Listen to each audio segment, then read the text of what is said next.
Hello viewers, welcome to this part of the lecture. Today we are going to talk about angle modulation techniques. What we have seen is that through modulation we can map the information carrying signal onto a carrier, which will allow us to get certain advantages in terms of system implementation. Today what we are going to see is that we can also map the information signal onto the angle of carrier, and the resulting modulation is called angle modulation. So, today we are going to discuss about its variants called phase modulation, frequency modulation, the equivalence between phase and frequency modulation, the modulation index and the frequency spectrum of angle modulated signals.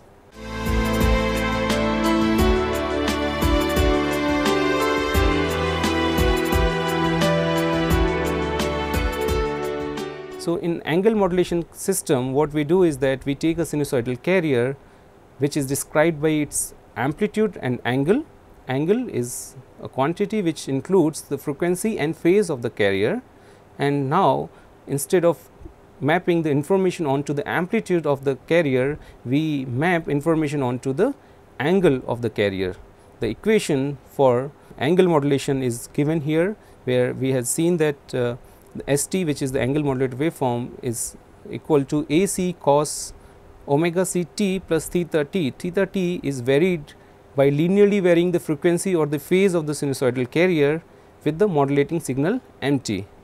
So, we will use the generalized angle theta t to introduce concept of instantaneous frequency and then define frequency and phase modulation. Why this is important? See, the concept of frequency itself is introduced by some kind of periodicity. Now, if we say that frequency of a signal is constantly varying with the information signal, it does not make sense to even use word frequency for such kind of signal which have no periodicity. So, then in what sense we are going to call this frequency or phase modulation? So, to understand this particular phenomena, we need to first define what we call instantaneous frequency. So, we see here that a general sinusoid signal can be expressed as x t is equal to a cos theta t, where theta t is the generalized angle. Now, in the figure shown here, we have taken a scenario in which we have shown a hypothetical theta t, which is constantly varying over time. For a conventional sinusoid, this theta t is similar to omega c t plus phi, where omega c is the angular frequency of the sinusoid and phi is the phase. Now, what we see is that this hypothetical time varying theta t and the conventional angle omega c t plus phi of a sinusoid, they are similar for a t over a small duration delta t. What we see that is that over this small duration, theta t can be written as omega c t plus phi. If we can generalize this concept to all the time indexes, then we can define something what we call instantaneous angular frequency, which is just the derivative of generalized angle with respect to time. So, now we will use the concept of instantaneous frequency or phase to define what we call phase modulation and frequency modulation. For phase modulation, as we see here on this slide, the instantaneous phase of the carrier is varied linearly with modulating signal mt. That is, the instantaneous phase theta I t is equal to 2 pi f c t plus k p mt, where k p is phase sensitivity of the phase modulator and the units for k p are radians per volt, and mt is modulating signal. Once we have defined the generalized angle, we can also define what is instantaneous frequency of the signal, which is denoted here by f I t, which is equal to 1 over 2 pi d theta I t over d t, which is equal to f c plus k p over 2 pi derivative of m t over time, and the corresponding angle modulated or phase modulated waveform would be a c cos 2 pi f c t plus k p m t. We can clearly see that the angle of modulated waveform is varying linearly with mt. That does not mean that this modulation technique is linear. The modulation is non-linear, which we will show later on in the next lecture, and but the phase of the modulated signal is varying linearly with the information signal. That is why it is called phase modulation. In the case of frequency modulation, the instantaneous frequency of the signal is varied linearly with the modulating signal, resulting in a instantaneous frequency FIT, which is equal to FC plus kf mt, where kf is the frequency sensitivity of the frequency modulator and mt is the modulating signal. Units for kf are radians per volt second, and from this FIT we can derive the phase or angle of this sinusoid, which is theta it, which is equal to the integral from 0 to t or minus infinity t, and so it will be given by 0 to 2 pi fct plus 2 pi kf times integral 0 to t m tau d tau, and the resulting modulated waveform for Fm would be Ec cos 2 pi fct plus 2 pi kf integral 0 to t m tau d tau. So, what we see here is that the phase of resulting Fm frequency modulated signal is varying linearly with the integral of the modulating signal. What we can see, if we try to pay attention, we can see that in some way, whether we change frequency or phase, what we observe is a variation in terms of angle. This is to help understanding the visualization of these frequency and phase modulated waveform. We will take up two examples. So, in first example, our information signal is a ramp signal which is having a constant slope. So, in this graph what we see is the first is the carrier sinusoidal carrier signal, second is the ramp type message signal, and we see that in phase modulation the frequency of the carrier is not same as the carrier frequency. Modulated signal has a higher frequency, but it is constant, it is not time varying. Why? Because of the ramp behavior which is having a constant amplitude growth rate, we will have a fixed component which will be added to the angle of the frequency component of the phase modulated waveform, and whereby the frequency resulting frequency would be higher than the carrier frequency, but it will be not varying over time. Whereas, in the case of frequency modulated waveform, clearly we can see that as amplitude of the modulating signal is increasing, the instantaneous frequency keep on increasing with the modulating signal amplitude.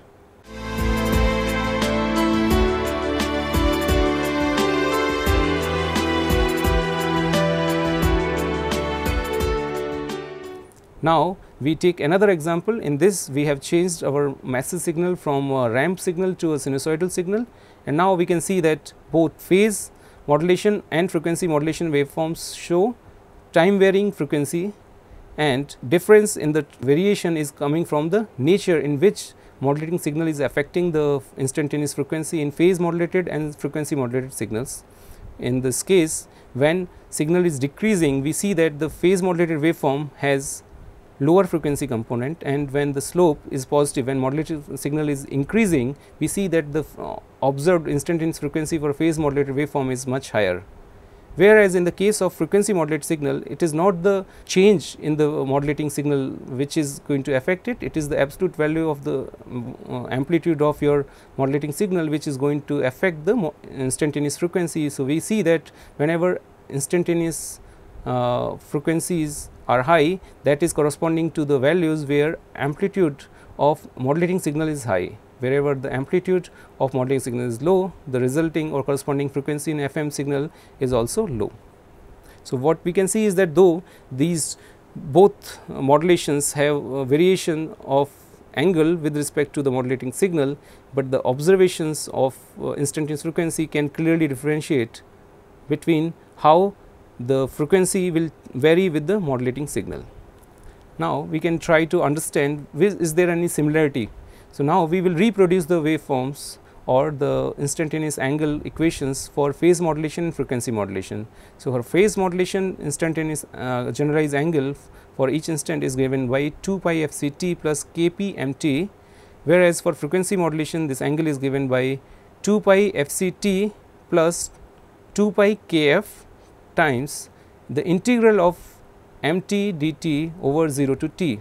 Now, what we see is that instead we can actually generate phase modulated waveform using a frequency modulator or frequency modulated waveform using a phase modulator. The only thing what we need to worry about is a scaling coefficient which is has to be properly adjusted, and also how to feed the modulating signal. So, for example, if we want to use a frequency modulator to generate a phase modulated waveform, then instead of giving the signal, if we give the differential of the signal and scale it appropriately, then the output of the phase frequency modulator would be a phase modulated waveform, because the frequency will vary linearly, or phase will vary linearly with the modulating frequency. Similarly, we can also use a frequency modulator to generate phase modulated waveform.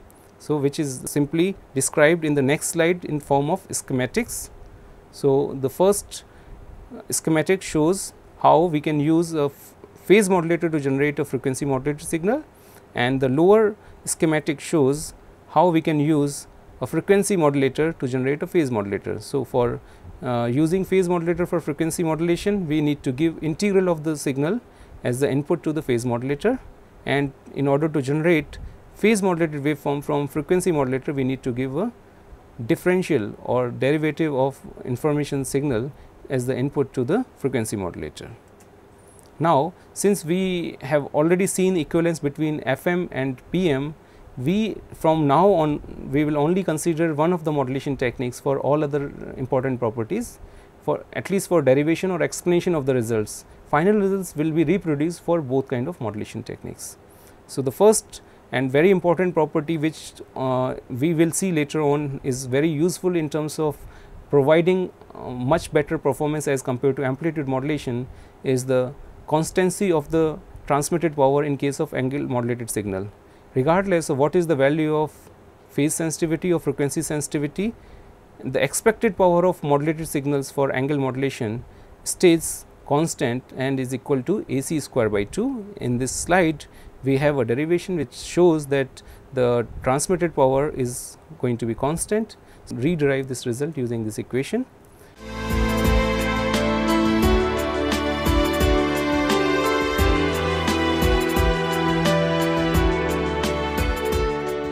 Now, moving to the next very important characterization metric for modulation is modulation index.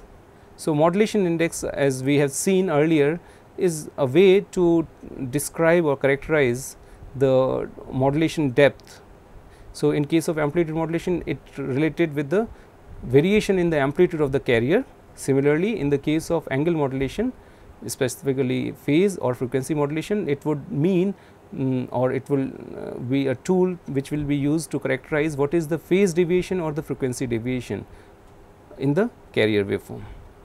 So, for a phase modulated waveform, the phase deviation is defined or characterized by delta theta, which is equal to Kp times Mp. Kp we have already defined, it is called phase sensitivity of the phase modulator, and Mp is defined as the maximum or the largest value or magnitude of the modulating signal. Then the modulation index same as delta theta or phase deviation. In case of frequency modulation, the modulation index beta is given as delta f by W, where delta f is the frequency deviation and W is the modulating signal bandwidth. The peak frequency deviation delta f can be written in terms of phase frequency sensitivity of the frequency modulator and MP, which is the highest magnitude of the modulating signal. So, delta f is given by Kf into MP divided by 2 pi. Now, we will describe the frequency spectrum of the angle modulated waveform, and this will again we will write the formulation in terms of the modulation index for phase modulation and frequency modulation. So, to start with the discussion on frequency spectrum, we first introduce a new variable At, which will be the integral minus infinity to t m alpha d alpha. So, what we are doing, because we understand that for a FM modulated waveform, the resulting modulated waveform has phase which is changing with the integral of information signal. So, we are using a dummy variable At to denote that signal which will be linearly responsible for changing the phase of modulated waveform. So, then we can define a complex envelope of FM waveform as phi hat FMT, which is going to be A, which is the carrier amplitude here, to multiply with e to the power j omega c t plus kf a t. This is nothing but the complex representation of the FM waveform which we talked about earlier. That is why we can see clearly that this frequency modulated waveform would be real part of FM phi hat FMT. Now, what we are going to do is that we are going to make use of this complex representation to get insights about the frequency spectrum and the bandwidth performance of angular modulated waveform. So, what we do is that we start with the expansion of e to the power j kf at term in the terms of Taylor series.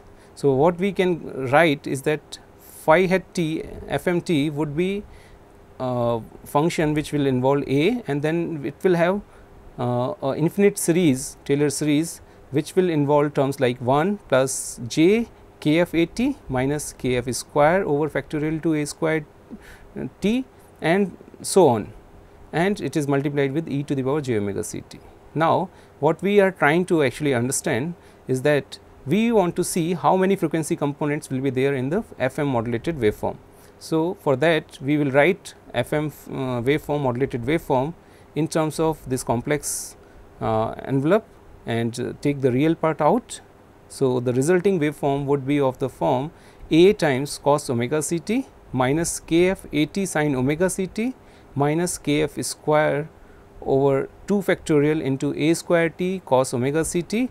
What these components are? So, we will get an infinite long sum involving terms which are pure carrier. First term is a pure carrier, second term is amplitude modulated signal where the modulating signal is at, second term is again amplitude modulated waveform where the modulating signal is a square t. So, what we are seeing here is that an FM signal is nothing but infinitely large sum of amplitude modulated waveform with modulating signals which are given by the different exponents of the integral 0 to t mt dt.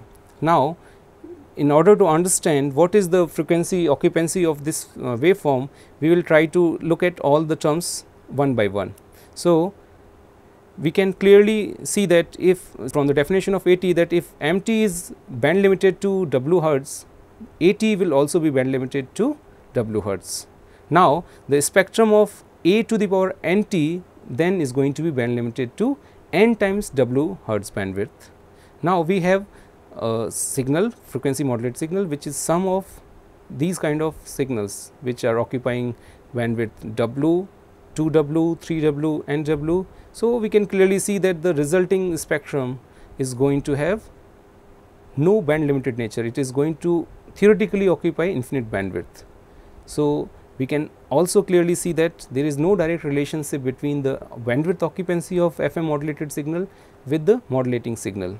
The bandwidth occupancy is theoretically infinite, but if we pay attention to the frequency sensitivity factor Kf, the exponents of Kf are also increasing with the bandwidth occupancy.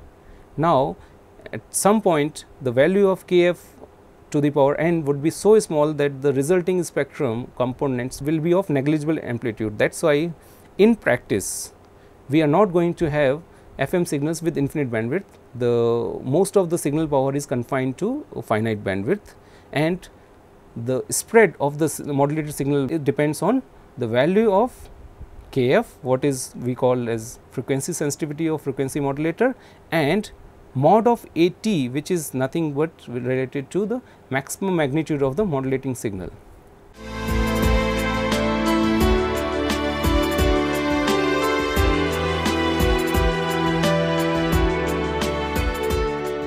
So, now we are going to talk about the frequency occupancy of FM modulated waveform in terms of the frequency sensitivity Kf and the magnitude of the highest value of modulating signal, which is in some sense related to At.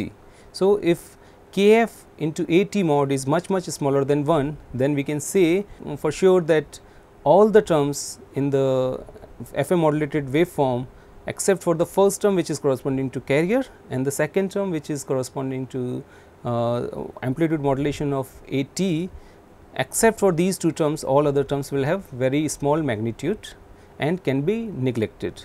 In that case, the modulated signal is called narrowband FM, narrowband frequency modulated waveform. Now, if we look at this waveform equation, it would be A times cos omega ct minus kf at times sin omega ct. Now, if we recall the amplitude modulated waveform, then we can see that this looks quite similar to the waveform which we got for amplitude modulation, and this observation is one of the cornerstones for generation of narrowband angle modulated signals. For the narrowband version for phase modulated waveform is given by A cos omega ct minus Kp mt sin omega ct. What we can see that FM and PM are similar, and the only difference what we get is in terms of the coefficient we get and the version, whether the modulating signal is affecting the output directly or its derivative. Now, coming back to the comparison between the narrowband FM and full AM, we reproduce the spectrum or the modulating signal waveform for full AM, which is given by A times cos omega ct plus Ka mt cos omega ct. So, we can see that the narrowband FM waveform looks quite similar to the full AM waveform, and that is why we should be able to generate narrowband FM by utilizing the modulator circuits which we studied for generation of amplitude modulated waveforms. Also, there is very interesting observation that for a narrowband FM signal, the bandwidth occupancy is similar to the full AM signal, which was equal to 2 W hertz. Now, in case Kf at mod is not much smaller than 1, it means we cannot classify the FM modulated signal as narrowband, then it is called wideband FM, because we cannot ignore higher order terms in the power series expansion analysis, and the overall bandwidth occupancy of such systems becomes very complicated, and we are not going to spend more time talking about the mathematical formulation for those kind of signals. But what we are going to reproduce here is one of the very important empirical result which is used as rule of thumb for calculating the bandwidth of wideband FM signals. This rule is also popular with the name of Carson's rule. So, what is Carson's rule? It says that if there is a FM waveform having a frequency deviation delta f, where delta f is going to be equal to kf mp over 2 pi, this is what we discussed in the case of modulation index, that this is the peak frequency deviation, then the resulting FM modulated waveform will require a transmission bandwidth which is going to be 2 times delta f plus b, where b is used here to denote the modulating signal frequency, and this formula is also called by the name Carson's rule, and this is one of the most important formula which is very widely used, though it is an approximation, but it is good enough for almost all practical applications. We can rewrite this equation also in terms of modulation index, where we can say the transmission bandwidth for FM signal is going to be 2 times b beta plus 1, where beta is the modulation index for FM. Wideband PM. Now, we are going to look at wideband PM equation. So, the resulting frequency deviation for phase modulation is slightly different. Instead of having MP, which was the maximum value of the deviation for the modulating signal, we have delta f frequency deviation given by Kp times the maximum value of the derivative of MT minus minimum value of the derivative of the MT divided by 2 and further divided by 2 pi. So, this is from this formula is directly derived from the FM result, because we know that we can always use frequency modulator to derive phase modulated signal by giving input signal which is derivative of the modulating signal. That is why wherever we had MT in the formulation for frequency modulated waveform, we can substitute it with derivative of MT with proper scaling of the coefficient, and we can get the formula for bandwidth of PM signal to be 2 times delta f plus W, where W is the bandwidth of modulating signal.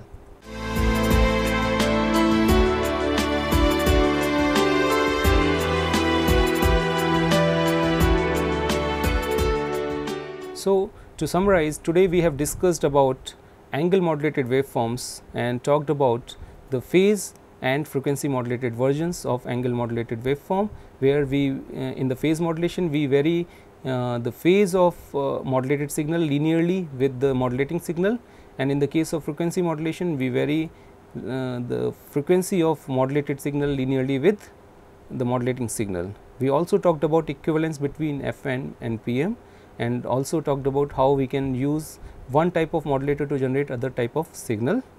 And we also looked at one of the very important properties of the angle modulated waveform, which is what we call constancy of the transmitted power.